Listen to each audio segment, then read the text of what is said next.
Huminto ang kotseng itim sa isang masukal na highway. Mula sa kung saan, lumitaw si Samuel at agad sinalubong ang dalawang dalagang umibes. Saglit niyang minasdan ang mga pinsala ng dalawa at nagmamadaling tinungo na ang kotse. Sabik na binuksan ang pinto. Sumalubong sa mukha niya ang mabangong samyo ng rosas. Saglit na papikit ang binata bago dinala ang nanginginig na mga palad sa muka ng walang malay na dalagita. Agad niyang pinangko ito at inilabas sa sasakyan. Tuloy-tuloy na dinala sa isang kubong nasumpungan nila sa gitna ng malawak na lupain. Isang pribadong pag-aari na halatang hindi madalas bisitahin ng caretaker dahil matataas naman ang nakapaligid na bakod na pader. "Kamusta si Pilisa?"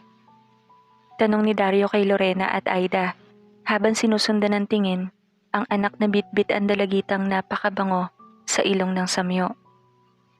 "Hawak niya yung ama nito kaya nakuha namin si Ara. Abala ang nanay niya sa paghahanap ngayon sa mag-ama niya." "Sabihin niyo kay Pilisa na pag-igihan ng pagbura ng mga bakas hanggang sa makaalis tayo," bili ni Dario. Tumangulang ang dalawa habang minamasdan ang kubong kinaroroonan ni Samuel at ng dalagitang kodayon. "Hindi pa siya aswang, bossing. Hindi namin alam kung bakit gayon namang ang nanay nito ay ganap ng aswang." Wika naman ni Aida na bahagyang hinahaplos ang nasunog na braso. "Baka wala naman balak ang mga ito na gawing aswang siya." Sagot naman ni Lorena na pinaliligiran ng alampay ang nalapnos ring leeg. Gayon din ang ginawa ni Aida. Mahapdi pa rin ang bandang leeg niya. Saglit napaisip si Dario. Napangisi ang lalaki. Iyon ang paliwanag kung bakit nagawa nitong humawak ng asin na siyang ginamit upang madepensahan ng sarili at kung bakit kumalaman siya nila nang maamoy ito sa bestidang nahiram. "Pagkatapos ni Samuel, ipagamot niyo agad yung mga pinsala niyo." Tanging wika ni Dario bago tumalikod. Nang gabing iyon, paulit-ulit na nagpasasa ang binatang si Samuel sa murang katawan ng dalagita. Bawat halik ay nag-iiwan ng bakas. Bawat haplos ay may pasang lumilitaw. Hanggang sa ang mga halik ay naging kagat. Mga mumunting kagat na unti-unting nagpapagising sa dalagitang ginapos ang mga paa at kamay. Gustuhin mang sumigaw ay hindi niya magawa sapagkat salit-salitang sinasakop ng mga labi ni Aida at Samuel ang kanyang bibig. Tila nanigas ang katawan ni Ara. Ramdam niya ang mga sakit ngunit hindi siya makagalaw ni hindi niya makagat ang mga labing salitang sumasakop sa kanyang bibig. Hindi siya makapiksi ni hindi makasigaw. Tila naging estatwa, ang dalagitang luha na lang sa mata ang tanging naging palatandaan sa karahasang nararamdaman. Isang talentong taglay ni Aida. May kakayahang magtanggal si Aida ng pakiramdam, gawing tila tuod o pumutol pansamantala ng nararamdaman. Depende sa kanya kung hanggang kailan niya gustuhin. Tila katulad ng nagagawa ng anesthesia, kaya niya nagawang hawakan si Ara. Kahit na napapaso ang kanyang katawan, pinutol niya ang pakiramdam sa kanyang sistema sandali. Sapat upang madakip ang dalagitang nais nilang makuha. Ngunit ang talentong ito ni Aida ay may limitasyon. Hindi niya ito magamit madalas sapagkat inuubos nito ang kanyang lakas. Tuwing ginagamit ng todo ang kanyang talento, kailangan niyang ipahinga ang katawan at mag-ipon muli ng lakas at kumain ng mas marami sa kanyang kinukonsumo sa karaniwang araw upang makabawi. Bago sumikat ang araw ng linggong iyon ng pagkabuhay, ay agad pinalitan ni Dario at Lorena ang dalawang nagpasyang mangaso dahil nagutom at napagod. Napangiti si Aida nang marinig ang impit na sigaw ng dalagita habang palayo sila sa kubong piniling tirahan pansamantala. Tinanggal niya na kasi ang anesthesia niya sa dalagita. Nabakasan naman ng pagkairita si Samuel, bagamat hiniling niya na siya ang maunang humawak sa dalagita, agad niyang naramdaman ang mumunting pagsiselos. Ang nais niya ay maging kanya lang si Ara, sa kanya lang. Ano kaya ang maaari niyang gawin? Matyagang binabantayan ni Pilisa ang walang malay na ama ni Ara. Nakikita niyang panay ang daan ng batang ginang sa kanyang pinagtataguan sa anyong itim na aso. Naaamoy nito ang kanyang mahinang samyo, ngunit ang bakas niya ay hindi makita. May ilang minuto itong nawawala at muling babalik. Marahil ay tumutungo rin sa lugar kung saan nawala ang samyo ni Ara. Bahagya siyang nakaramdam ng pagmamalaki. Wala itong laban sa kakayahang taglay niya noon pa man. Kaya niyang magtago ng hindi natatagpuan. Nabubura niya ang bakas ng mga paa at maging ng samyo sa hangin sa lahat ng nais sa kanyang humanap. Hindi siya masusumpungan kung papayagan niya o magkakamali siyang maibalik ang bakas at hindi muling mabura. O hindi naman kaya ay mapatakan ng dugo ang kanyang baluti at katawan. Sa ordinaryong ilong ng aswang ay tuluyang mawawala ang samyo niya pag ginamit niya ang kanyang natatanging kakayahan. Ngunit iba ang ilong ng kodayon. May naaamoy pa rin ito, ngunit napakahina na. Kaya ito pabalik-balik sa kinalalagyan nila ng lalaking dinukot niya at pinatulog. Ang isa sa magandang bahagi ng kanyang kakayahan ay kaya niyang sumuot sa mga may tandang teritoryo, kaya hindi siya napaso nang pumasok sa arko ng baryo nila Ara. Mataas ang antas ng kanyang pagbubura ng bakas. May baluti rin itong kasama na kayang pangalagaan ng kanyang katawan mula sa lahat ng proteksyon o bitag ng kalaban. Napakagat sa labi si Pilisa. Ang pinoproblema niya lang ngayon ay ang pagkalam ng tiyan. Hindi pa nagpapadala ng mensahe ang mga kasama niya. Hindi niya naman magawang kitlin ang buhay ng ama ni Ara dahil kayang palitawin ng kahit isang patak ng dugo ang kanyang bakas. Isa pa, lalong maaamoy ng kodayon ang dugo na lalabas sa katawan ng taong hawak. Muli siyang nagpasa ng mensahe, humihingi ng tulong upang makakain siya. Kunot ang noong bumaba si Caridad ng tricycle. Kay raming samyo ang humampas sa kanyang muka. Saglit nagbayad bago nagmamadaling tinungo ang kinatitirikan ng bahay nila Isay. Naghalo ang iba't ibang samyo sa paligid. Mga masangsang na amoy burak at mga samyo ng anak at apo. Nahagip ng mata niya ang anak na paikot-ikot sa buong teritoryo. Agad niyang hinuli ito at pinakalma. Nawawala yung mag-ama ko, Nay. Wala akong makuhang bakas. Luhaan at humihingal na wika ni Isay. Bahagyang nang lambot si Caridad. Paanong nangyari iyon? Tumingin siya sa ere. May ilang samyo ang naglisaw ngunit putol-putol. Walang daan na maituro. Hinubad niya ang sapin sa paa. Ni ang lupa ay walang maibigay sa kanyang impormasyon. Ang mga bakas ng paa ay nabura. Nawala. Lihim na napailing si Caridad. Kakabalik lang niya mula sa halos 2 linggong pagkawala. Bahagyang hinaplos ni Caridad ang sugatang mga braso. Kakagaling niya lang sa isang madramang engkwentro. Heto naman ang sumalubong sa kanya. Hindi ako makaalis sa lugar na to sapagkat naaamoy ko si Poldo at Ara sa paligid. Pero hindi ko alam kung saan banda.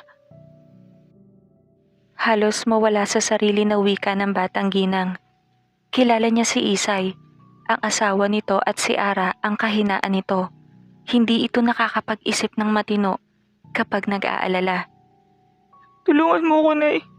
Tulungan mo ko. Natatarantang samo nito sa kanyang ina. Nag-vibrate ang cellphone ni Pilisa sa bulsa. Agad niyang sinipat ang mensahe. Napangiti ang dalaga. Si Aida ang nag-text. Pinapapunta siya sa kanilang napiling lugar pansamantala upang makakain siya. Kasabay ng bilin na mag-ingat siya sa pagsalisi at panatilihing nakatago ang ama ni Ara. Nakuha niya iyon.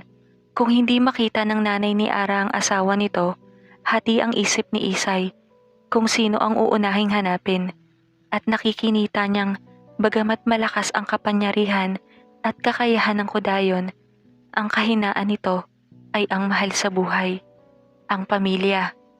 Halos mawala sa sarili si Isay habang pinapanood niya na magparoon at magparito. Hindi niya ito masisisi. Iba talaga pag mahal sa buhay ang madamay. Gugunaw ang mundo. Sandali siyang tsumempo. Nang masigurong wala ang batang ginang sa paligid, ay agad siyang naglapag ng bagong yapak sa lupa. Natanggal ang baluti ng pagkukubli sa kanya sarili. Muling humalo ang samyo niya sa hangin. Bago muli niyang binura ang mga bakas ng paa. Sa paraang iyon, muli siyang nawala. Kailangan niyang gawin ang paraang iyon upang mahiwalay siya sa taong tinago. Sa ganung paraan, makakaalis siya ng siya lang at mananatiling hindi nakikita ang ama ni Ara. Sadyang makapanyarihan ang kakayahan niyang pagbubura ng bakas, ngunit matrabaho ang proseso at isang pagkakamali lang ay maaari niyang ikapahamak. Nang masigurong muling kumapit sa kanya ang baluti, ay matulin siyang tumakbo. Gutom na siya. Maigi at agad siyang sinagot. Hindi niya alam kung ano ang magagawa niya sa tatay ni Ara kung sakasakali. Kumalma ka, Isay. Mahinang wika ni Caridad sa anak na bagamat nakaupo ay nanginginig ang mga kamay. Nasa loob ng teritoryo mo ang asawa mo. Ginamitan lang ng taga-bulag. Magaling ang mga putok sa buho. Pinlalo nila ng maigi. Saglit na tigil sa pagsasalita ang matanda nang muling umigting ang amoy ng burak. Maging si Isay ay natigil sa iniisip. Ngunit agad na wala muli ang amoy. Mataas na antas ng pambura ng bakas at baluti sa katawan. Wika ni Caridad. Ano? Tanong ni Isay. Yun ang paliwanag kung bakit nakalusot sa arko at naglisaw sa paligid ang kanilang mga amoy, ngunit napuputol kong susundan. May bumubura na mga yapak sa lupa at samyo sa hangin. Isang mataas na antas ng tagabulag. Hindi malakas sa pisikal na aspeto ang mga damuho. Mayroon lang silang masusing pagpaplano at matataas na antas ng kakayahan. Saglit na nag-isip ang matanda bago bumalik ka sa lugar kung saan nakatining ang samyo ni Poldo.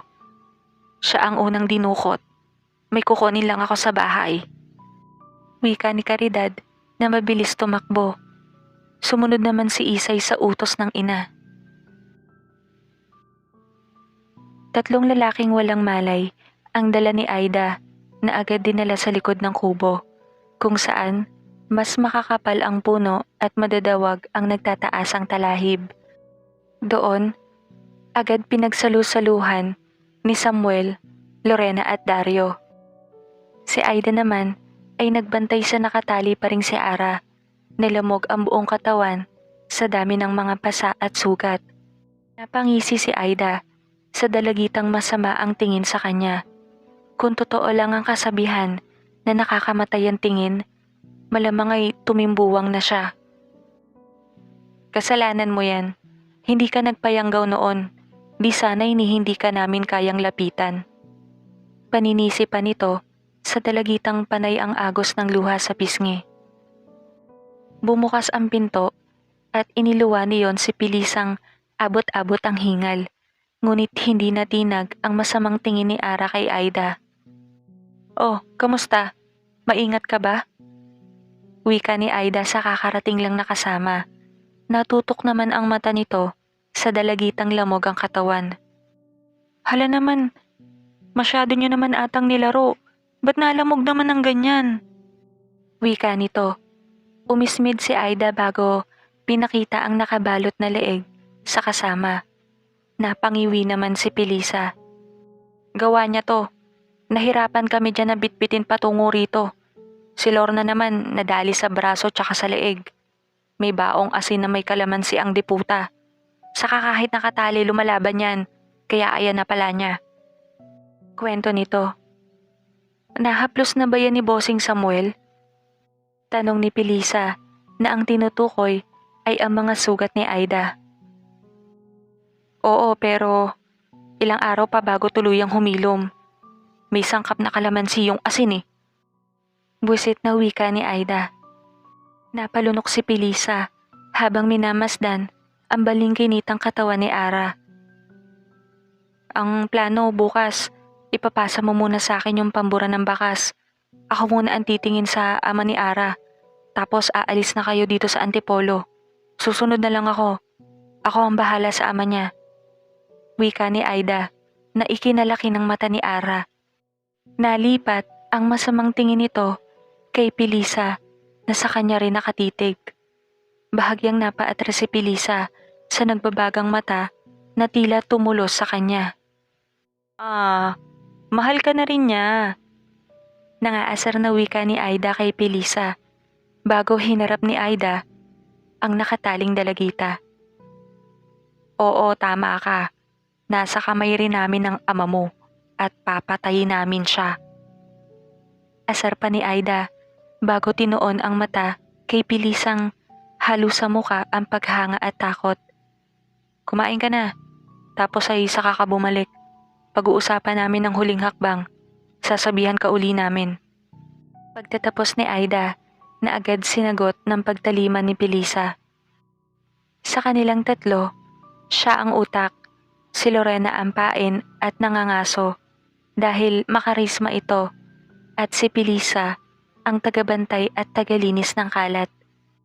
Ang samahang meron silang 5 ay binubuo ng tawag ng laman sa pisikal na aspeto at tawag ng sikmura sa pagiging aswang.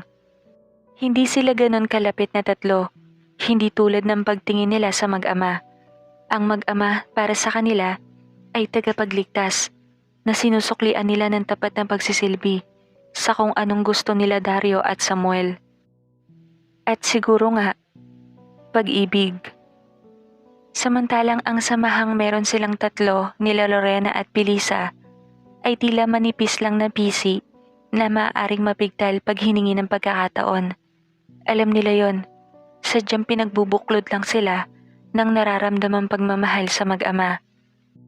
Sa 2 babae na si Pilisa at Lorena, mas malambot si Aida kay Pilisa.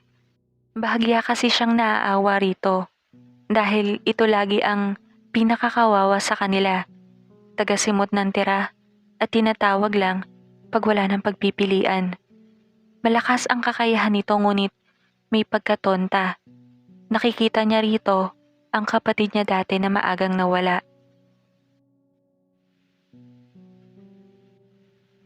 Mananatili siya sa atin. Susunod siya sa kung anong iutos mo. Basta magawa mo lang ng maayos ang proseso. Wika ni Lorena habang nagbibihes. Saglit tinapunan ng tingin ang dalagitang kumot na lang ang takip sa katawan. Wala itong malay dahil pinatulog ni Lorena. Panay kasi ang piksi at pagwawala. Ang mga pulsong nakakadena ay nagdudugo na, maging ang mga paa. At nahihirapan silang mag-isip ng maayos sa samyo nitong napakabango. At kung may dugo pang papatak sa sahig, nang tuloy-tuloy, ay paano pa? Nasabi mo na yan dati, 'di ba? Paano gawin yon? Tanong ni Dario, na napatingin na rin sa dalagang tulog.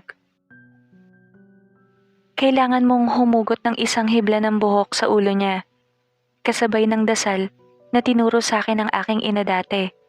Tapos, mamasahihin lang ng konti, gamit ang lana ng aswang, kung nais mong ikaw ang kilalanin niyang tagapag-utos. Tapos ay, kailangan na natin siyang yang gawin. Kung ganun, kung sino ang gagawa ng ritual, siya lang ang kikilalanin ni Ara na kakampi?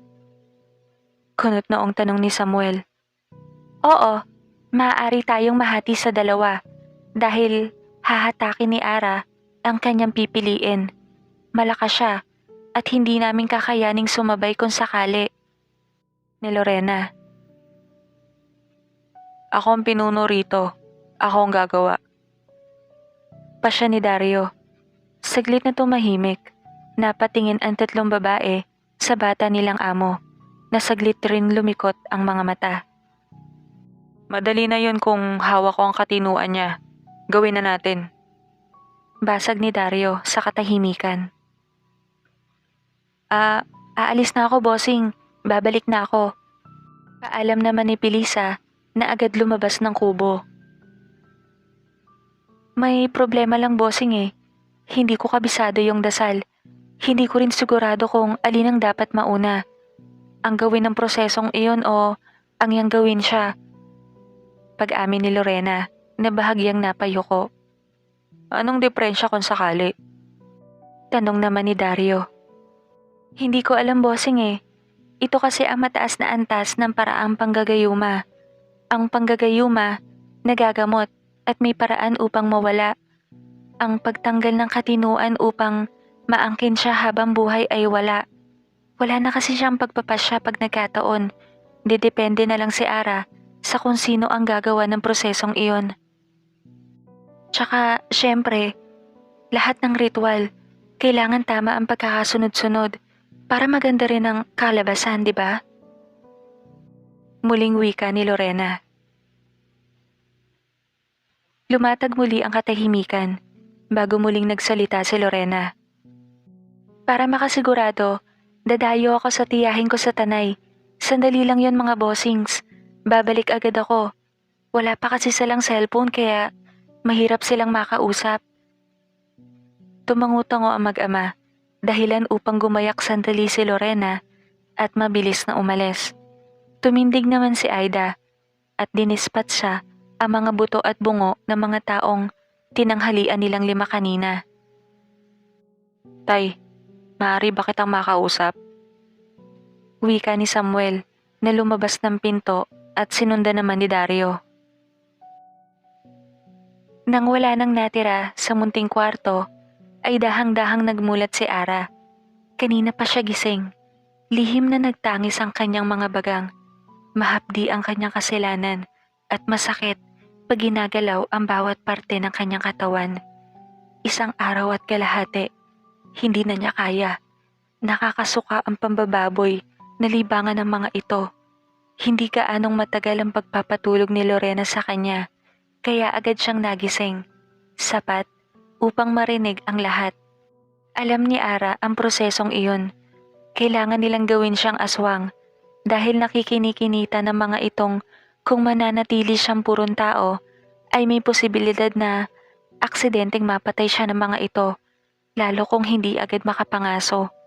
Nag-iingat lang ang mga ito na agad siyang yang gawin sapagkat magiging malakas siya at kakayanin niyang patayin ang mga ito, saglit lang. Sa mga ritual, dasal, lalo na sa karunungang itim, mahalaga ang tamang pagkakasunod-sunod at kaalaman ukol sa bagay na nais ganapin at gawin. May nalalaman si Lorena ngunit kulang. Ang totoo, kailangang iyang gawin muna habang nagbabago ang katawan patungo sa pagkaaswang ay dapat gawin na ang pagtanggal ng katinuan sa mabilis na paraan. Sa ganong paraan, pagdilat ng mata ng yanggaw ay agad niya nga hanapin ang kanyang magiging tagapag-utos. Ang hindi lang alam ng mga ito, sandali lang ang panghahawa sa taong may dugong kodayong aswang. Kaya kailangang mabilis rin nilang magawa ang proseso. Minuto lang. Bahagyang kiniling ni Ara ang leeg. Maging siya ay naramdaman ang sandaling pananghili ni Samuel sa ama. Dahilan upang kausapin ito ng sarilinan. Gagawa siya ng paraan at wala na rin siyang pagpipilian. Kumuha ng 1 manok si Isay, ginilitan at hinayaang tumapon sa lupa ang dugo. Si Caridad naman ay binuhos ang laman ng dalang garapa sa mismong manok. May lamang dugo ang garapa, ngunit dugo ng tao. dugo ng taong may samyo ng presa. Bahagyang kinalat ni Isay ang dugo at isinabit ang manok sa isang may kaliitang puno ng santol bago nagtago ang mag-ina. Saglit lang, naamoy nila ang mahinang malansang burak sa paligid. Dahil ordinaryong lahi ng aswang si Pilisa, may hangganan ng limitasyon nito sa tukso at wala pang ordinaryong aswang ang hindi nahahalina sa mabangong dugo ng samyo ng presa. Alam nila Caridad iyon dahil madalas ang amoy ng ordinaryong aswang ay burak. Mga ordinaryo na nabiyayaan lang na mataas na antas ng kakayahan. Sa gana ni Pilisa, hindi niya napaglabanan ang amoy ng dugong presa. Ngayon pa lang siya nakaamoy niyon. Bagamat nagtataka dahil taliwas sa kwento ni Lorena na tao lang ang may kakayahang magdala ng ganong kabangong dugo, ay nangibabaw ang muling pagsingasing ng kanyang tiyan. Hindi na naisip na tanging patak lang ng dugo ang kailangan upang matanggal ang baluti at lumitaw ang kanyang bakas, na siyang nangyari nang idutdut niya ang daliri sa putol na leeg ng manok. Ni hindi nadala ni Pilisa ang dulo ng hintuturong may dugo sa labi dahil agad siyang suminghap. Sa isang iglap, hawak na ni Isay ang kanyang leeg. Naninikip ang dibdib na napatingin siya sa matandang kasama nito na pinakita pa sa kanya ang mga daliring nilitawan ng mahahabang mga kuko.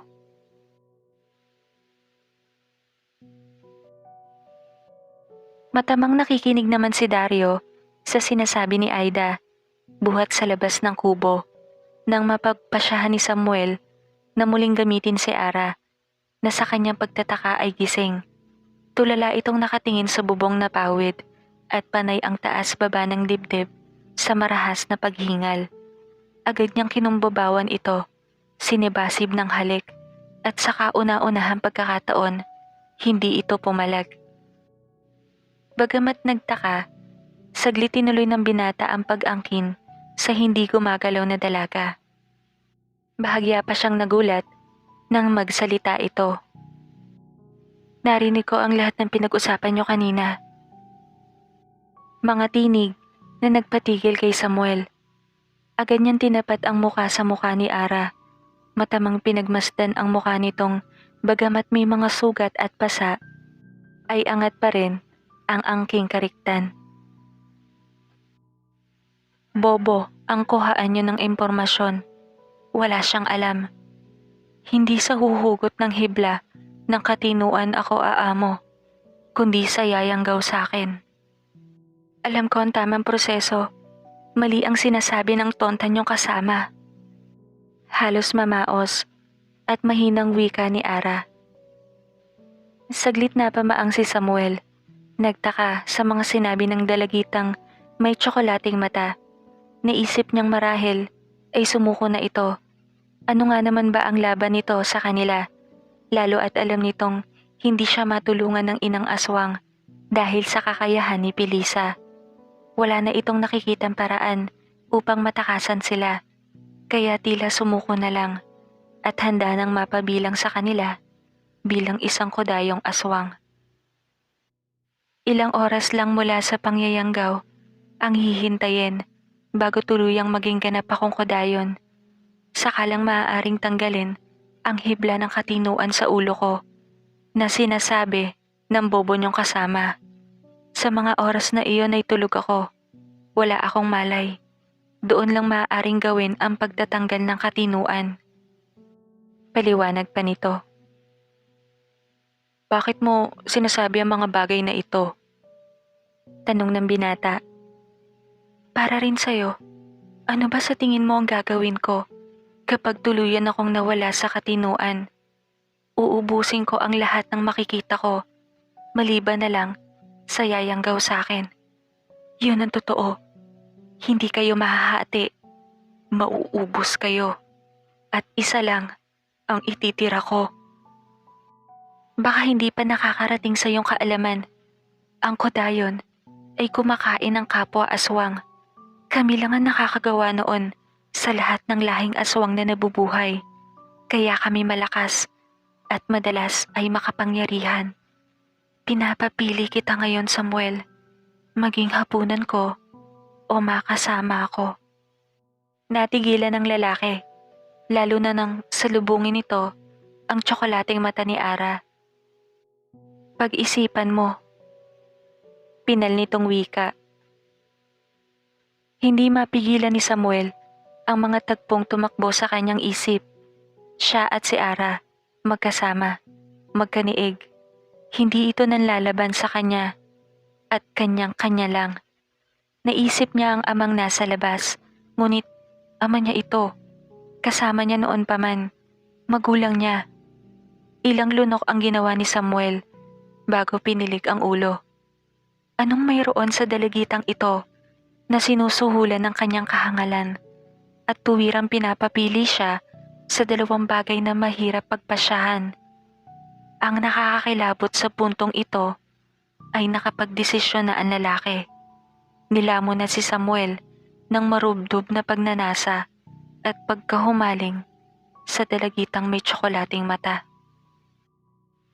Bukang liwayway na nang dumating si Lorena. Maingat nitong pinaliwanag ang proseso sa kanilang nakatatandang pinuno na si Dario. Di kalayuan, matamang nakikinig naman si Samuel habang minamasdan ang papalapit na si Aida. Humampas si Pilisa sa isang matayog na puno. Halos isuka nito ang baga sa dami ng buo-buong dugo na nag-unahang lumabas sa kanyang bibig.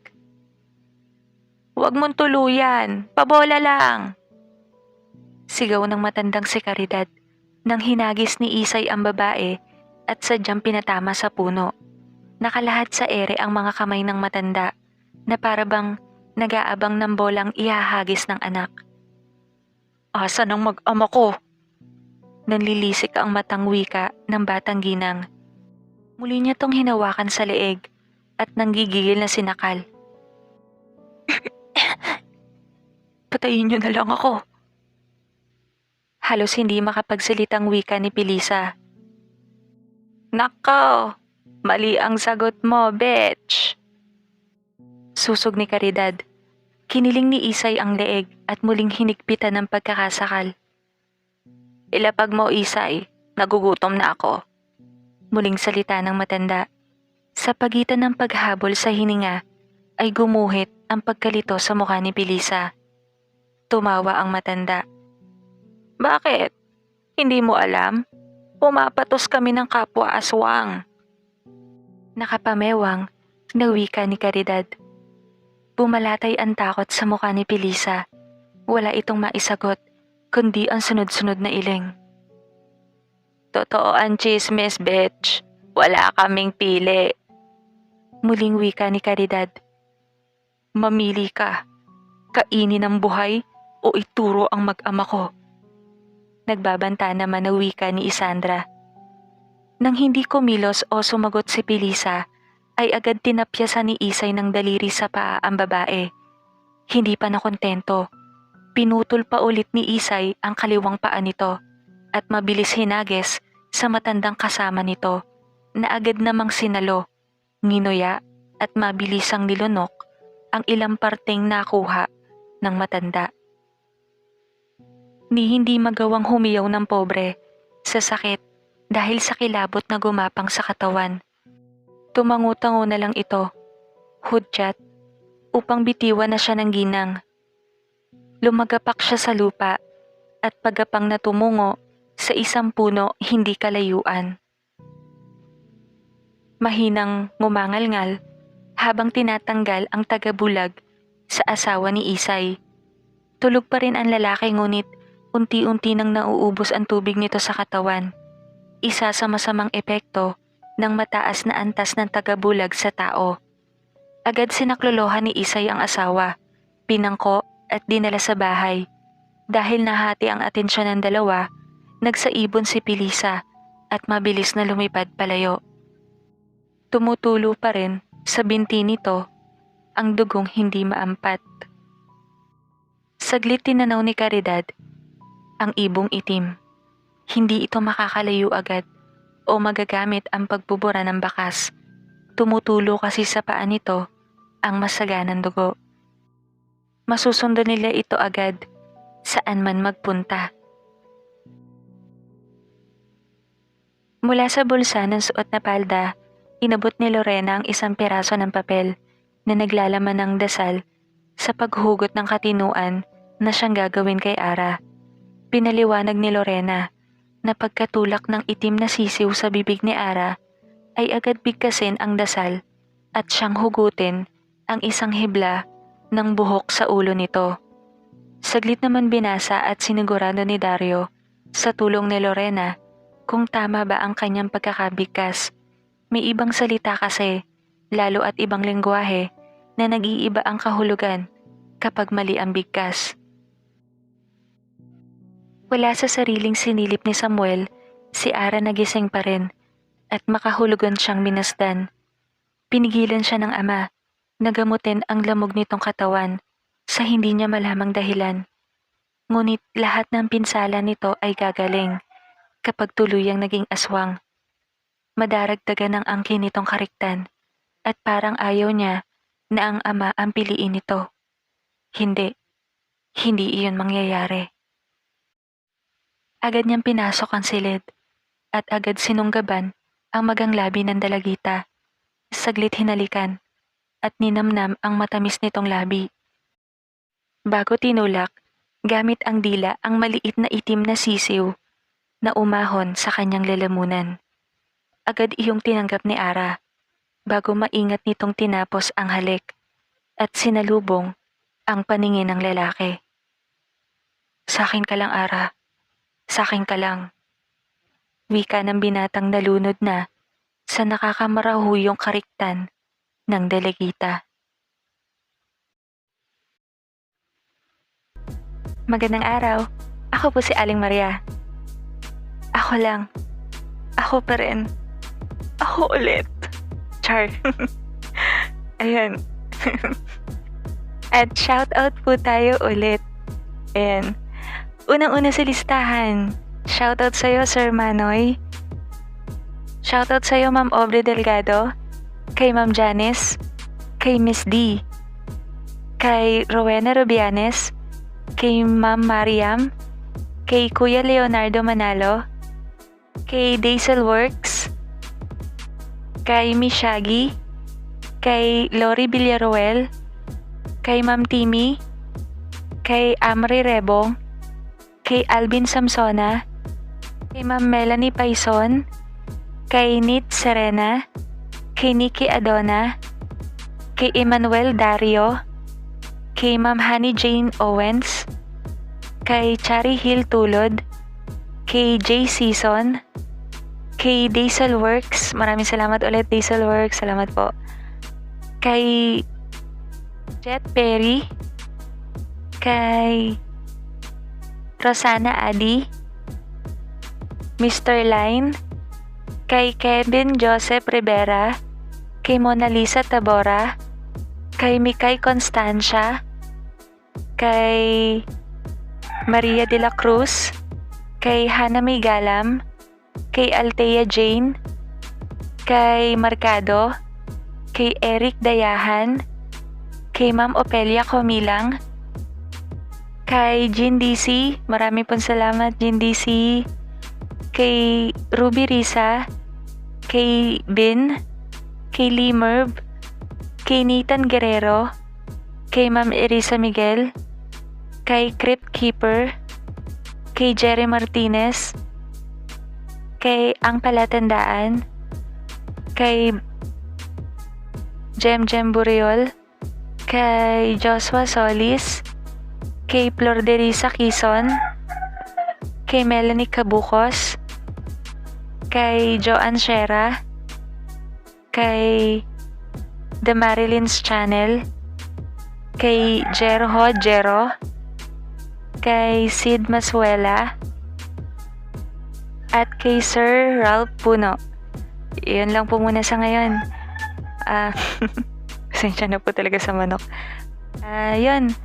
Maraming salamat po sa suporta niyo ulit. Hindi po ako magsasawang magpasalamat. Uulit-ulitin ko po yan. At ingat po tayong lahat. Lagi tayong magdasal, kumain ng masusustansyang pagkain, uminom ng vitamins. At lagi mong tatandaan na kung iniwan ka niya, punong-puno ng tao sa mundo, marami siyang kapalit. Hindi siya kawalan. Charot. Yun lang po muna. Sa mga gusto po magpa-shoutout, comment po kayo sa baba at gagawa natin ng paraan yan. At sa susunod na video po ulit, kita-kita tayo doon. Muli, ako po si Aling Maria. Ako ulit. Ako pa rin. Ako lagi. Maraming salamat po. Paalam.